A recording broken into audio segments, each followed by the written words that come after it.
La meravigliosa favola dell'ingenua Biancaneve. Ciao, Pupì. Che ti serve qualcosa? Vorrei mangiare qualcosa, ma... Non c'hai da dire, vero? Proprio così, signore. Se lei potesse farmi credito. Non ti preoccupare, cocca mia, che a pagare e mangiare c'è sempre tempo. Entra.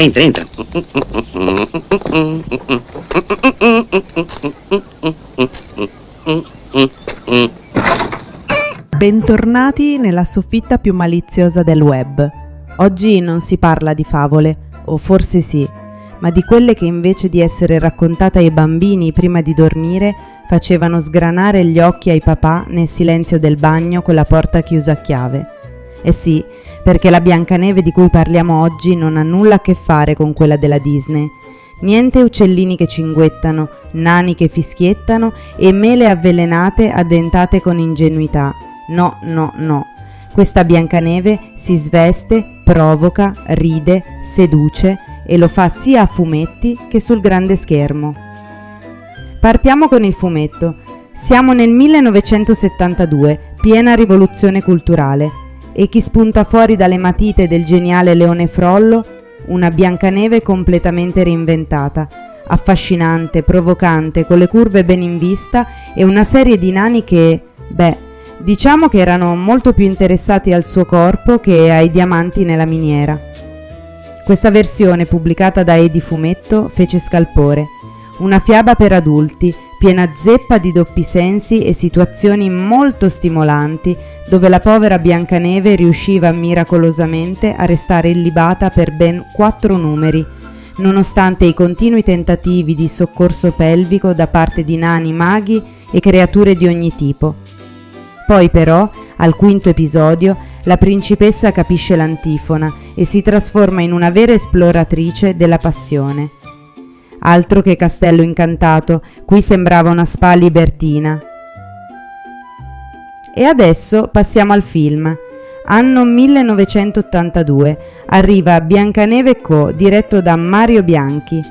E chi ci troviamo nei panni, anzi, fuori dai panni della protagonista? La divina Michela Miti, che all'epoca era la reginetta delle fantasie italiane dopo il successo di Pierino. Il film prende ispirazione dal fumetto, sì, ma lo filtra con tutta la follia della commedia disinibita all'italiana. Biancaneve non è più solo una principessa desiderabile, è una vera bomba di fascino, perseguitata da una matrigna invidiosa, interpretata da Damian Sinclair, e protetta da un sicario che, invece di ucciderla, le fa scoprire nuovi orizzonti dietro una siepe. Educazione sentimentale rapida e pratica. Il principe azzurro non sopporta le donne sudate, perché non ti dai una sciacquata? E come?